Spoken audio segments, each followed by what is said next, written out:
Hey folks, so good morning. It's what time is it here in California? It's almost, let's see, 6:30 a.m., right?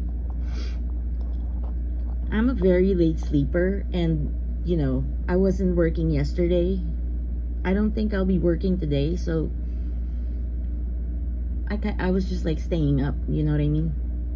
So I went through a lot of my other videos and pictures and clips, and I found some things, you know what I mean, to like add to the story, you know what I mean, for more context. So anyway, just to show you guys, so this part of California where the house is, obviously the house is on the right side. I had to block out that there was an identifier here in the middle of the road, right? This is a very hilly portion or area of Cali, right? So I don't know whether this is like relevant to the story, but like for context. And I don't know whether this like angle of like what I'm gonna be saying matters or not. It's just something that was like brought up in the conversation with regards to the spooky stuff, right? So for context, just wanted to let you guys know Grandma Mary is on hospice, just like her husband was, right? But he's passed away. Now, I just want to explain something. Being on hospice doesn't necessarily mean that that person is going to pass, like within that, that time or within that second, or, it doesn't mean that they have to be bedbound or whatever. It only means that they have maybe a terminal illness that will no longer get better or respond to medication, right? So let's say someone has, cancer, right? And they're only on stage 2, you know what I mean? Unless, and you know what, this is like very controversial, right? Some people, they say recover, and I mean that like with quotation marks, from cancer, right? But like actually cancer is a terminal illness. It's a lingering illness, and you know that you or whoever that person is will only progress with that disease. They won't, you know what I mean? They won't get better from it. So just for that context, Grandma Mary is on hospice. She's still eating well. She's not on chemo. She doesn't have cancer to begin with. She has COPD, which is also connected to the heart, right? So when you have, something that relates to you, heart failure or whatever, lung failure, kidney failure, it's also like a, considered like a terminal illness type of thing.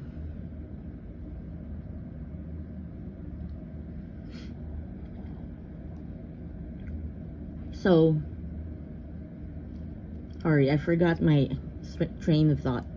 So anyway, you guys, this piece of information that I'm gonna give you is like kind of connected. So when Sally, I was talking about, the girl, the caregiver before us, who had been taking care of like both of them, right? So she had been with them for like 5 years. She was seeing evidence of like snake infestation on the property, so typically she would see like snake skin, shedding, you know what I mean? So anyway, fast forward to, since Granny is on hospice, she has a case manager and everything.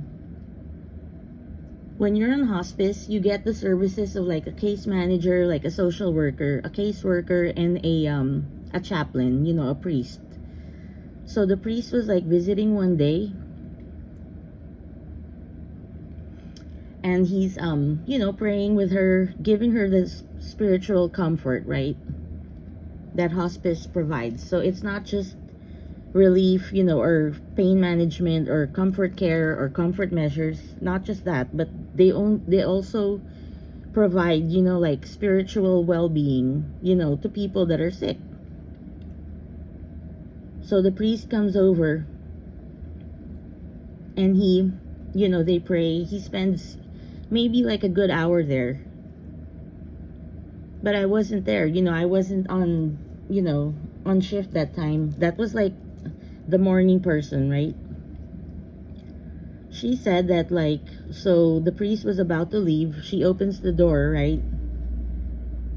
And the priest literally sees this huge rattlesnake that's about 5 foot long. You know what I mean? And he immediately, like, makes a run for it, like going to his car. You know what I mean? That's up here. So this is the driveway, right? If we have visitors, they're gonna come up here on this white area. So me, when I get dropped off for my shift, I get down here and I go up the stairs. It's exercise as well, right? So of course the priest is like freaking out. He calls the son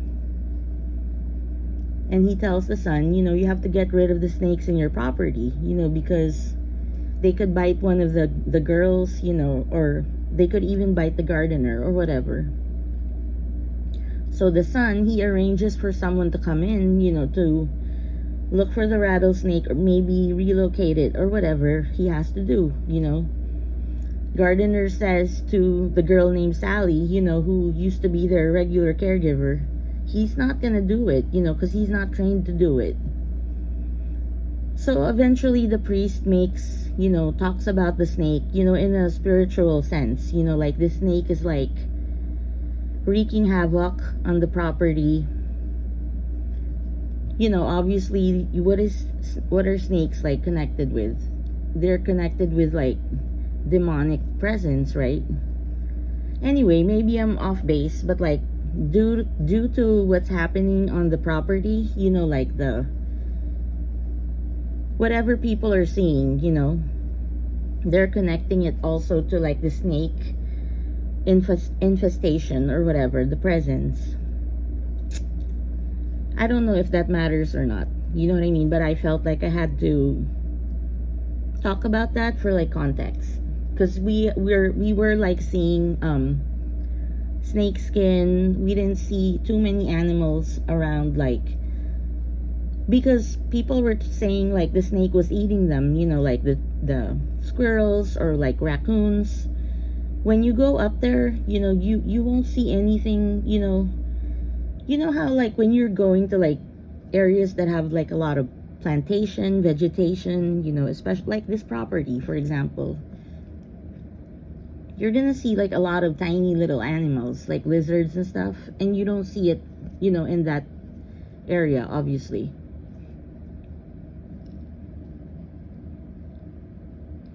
So I don't know whether that makes an sense or whatever, but obviously the priest felt like he had to say something to the son as well.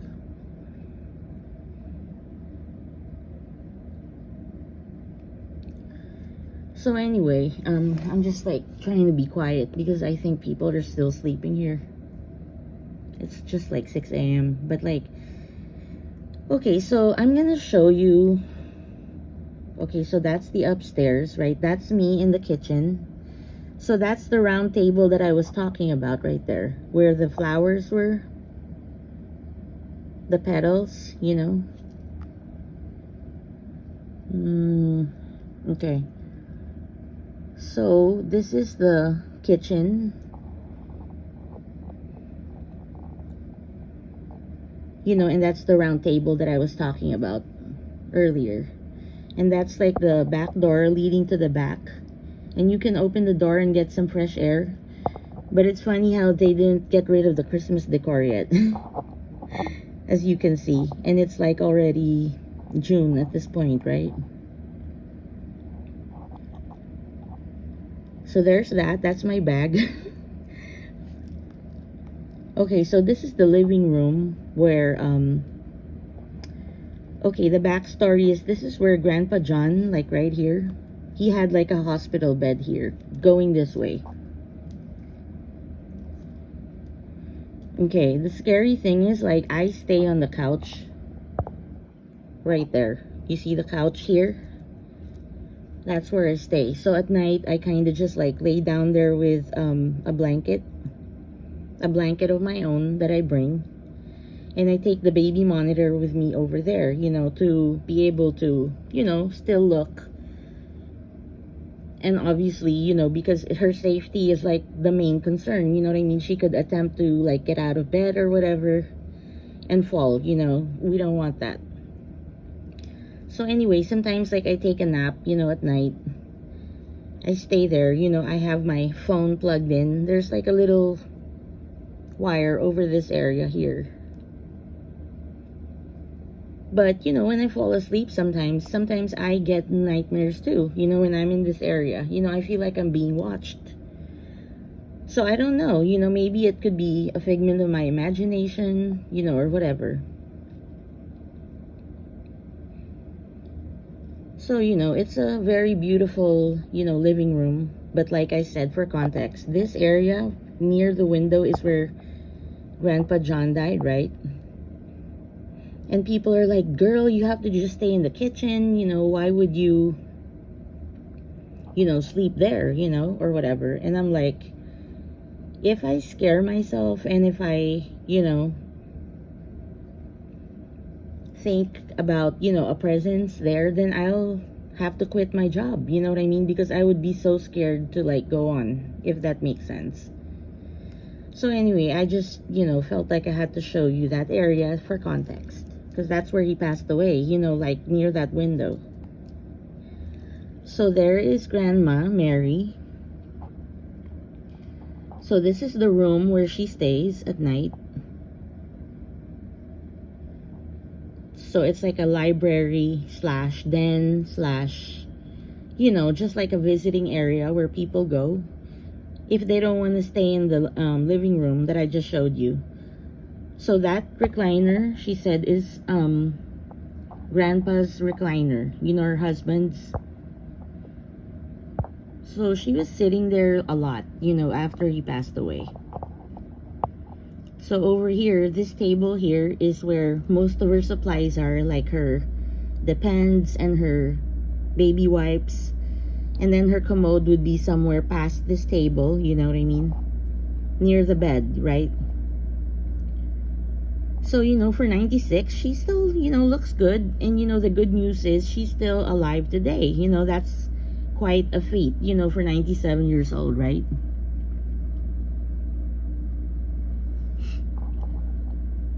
So that's the area where, you know, where she stays. But typically her room, their bedroom, the master's would be at the very end of like that hallway that I was showing you in the first video, right? And let me just tell you guys, this room right here, okay, even before all of this happened, there's already like a weird vibe to this room. This room, of all the rooms, is where you kind of feel, you know, something's not right, you know what I mean? So I don't know whether that's my imagination, like, you know, getting the best out of me. But like, it only made it worse when, you know, I saw that figure, you know, that night. So now we're gonna go back to the video that was cut off, you know. Okay, so let's see. Okay. So this is the video that was cut off this morning, right?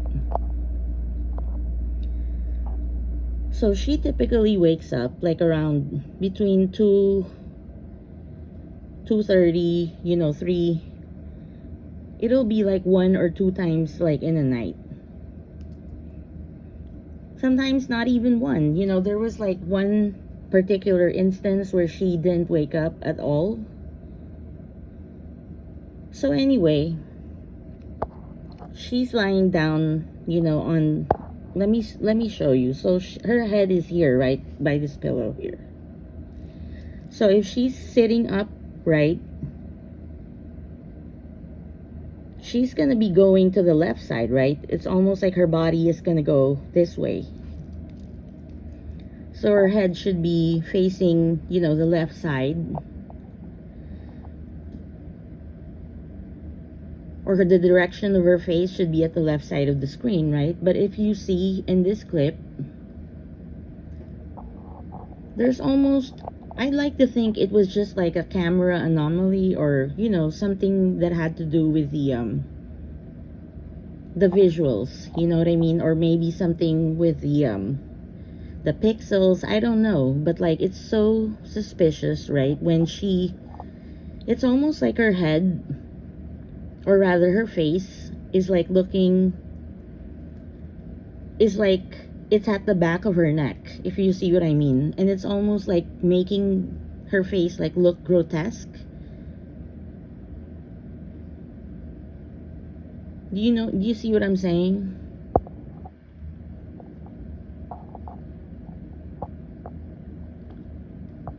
So like, if you play the clip, let me see. Okay, it's almost like her head is like looking behind her face, right? And it has like this very sinister sort of look, like it's grimacing. But I don't know whether my mind was just like playing tricks on me. But this is a week after the first thing happened, right? So my birthday was the 16th. I'm sorry, my birthday was the 7th. It happened to me like around this time as well. So if you see right there, it happened like a week after the original thing happened, right? See right there? So I don't know. It could be an anomaly. It could be anything. But I just find it very strange, because like I said, I've been there for 9 months, 3 months at that point. And I've never experienced, like I said, sometimes you feel like you're being watched. A lot of things, but like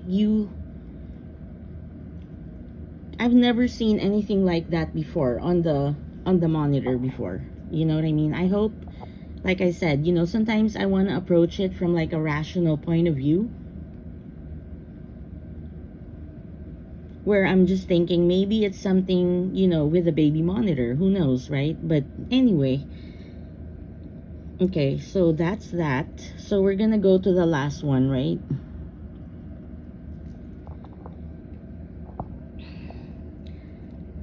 Okay, so that happens the same night. She's obviously fast asleep again. It's like I'm jiggling around so much, but like, okay, do you see it?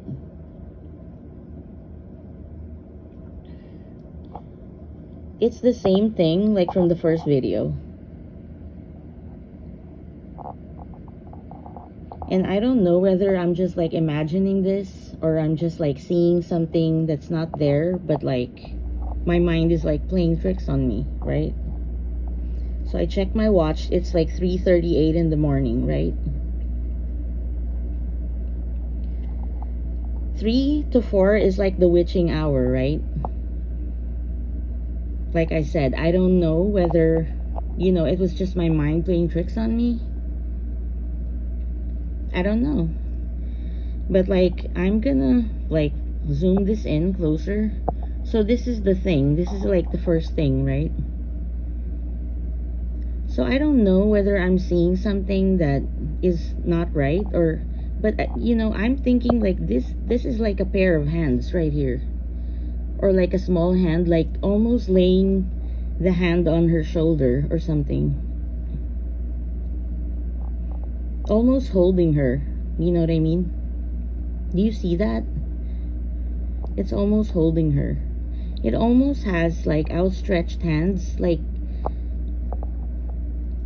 this, like I'm seeing this as like another hand, and his hands are like outstretched. So I don't know whether, again, this is like just an anomaly, but like you could clearly see like fingers right over here. I don't know. Maybe I'm just imagining shit, right? Also, like, if you check, like, this portion, this corner of the room, there's almost like a black mist. Again, I don't know whether this is like an imbalance with the camera or the colors or whatever, but it's almost like this black mist, you know what I mean? Again, I don't know whether that's a hand or that's a hand, you know what I mean? I don't know, but like, it's the same, thing, right? Isn't it? The glistening eyes, and it's just like it's just like he's just there, you know what I mean?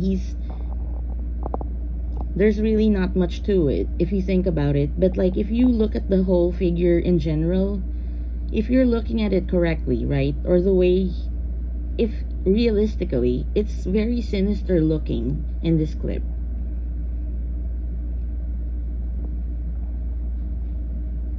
Again, I could be wrong. Again, this could be just like my mind playing tricks on me. Anyway, so this all happens, I never tell her kids about it. I just tell my boss, and my boss is just like, what can she do? You know what I mean?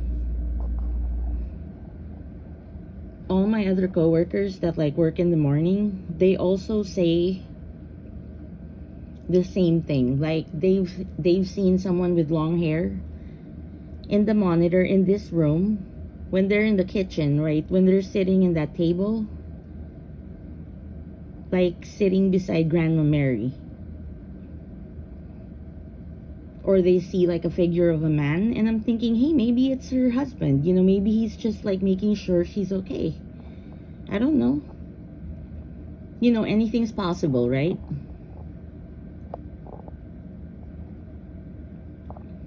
Anyway, she's still alive and well, and I actually left the job like October. So from March to October, I work over there. So February, I did like 2 days. So I don't consider that like full time yet, but like April, May, June, July, August, September, 7 months. But like all in all, like 8 months, right? So I was there for like quite a bit. I was actually like the most original of the staff, like from our agency, to like work there. You know what I mean? My coworkers just kind of came later on when at first we weren't covering all the shifts. We were just like covering the weekends, when Sally, the regular girl, was still there. But eventually, she felt like her knee was hurting her because she was already in her 60s. She had been a CNA for many, many years. And then she had been working in convalescent homes and nursing homes and board and cares. But then she got a job here, which made her kind of slow down a little bit. But she, had like this pain in her knee, so she needed to get surgery. You know what I mean? So she eventually like quit the job. So that's when our people like came in, and we were there for like 7 days a week now. So all the shifts were covered, right? So anyway, you guys, thank you so much for listening to my story. I hope you don't find it too strange and too out there. Yeah, tell me if you went through something similar in the past, like this. Again, I'm not saying that I know for certain that this is like some kind of paranormal thing, whatever, but maybe not, right? Who knows? All I can say is I really enjoyed my time working, with Grandma Mary and in this place, because it wasn't like a hard job. She was very easy. She was very light, so there was no lifting. It was just like very easy to like work with her. She was, a nice person, you know what I mean? Her son and daughter were also nice people, and they would often come there bringing, like pies, and food. It was just like a pressure-free work environment. We all got along, you know what I mean? And our boss is like an amazing woman. She's younger. I think she's just in her 30s. But like she started, this agency very early. She's a very goal-oriented person, right? So she's helping a lot of people with what she's doing. Anyway, I've gotta go. So I'm signing out. I'll see you all later. Bye.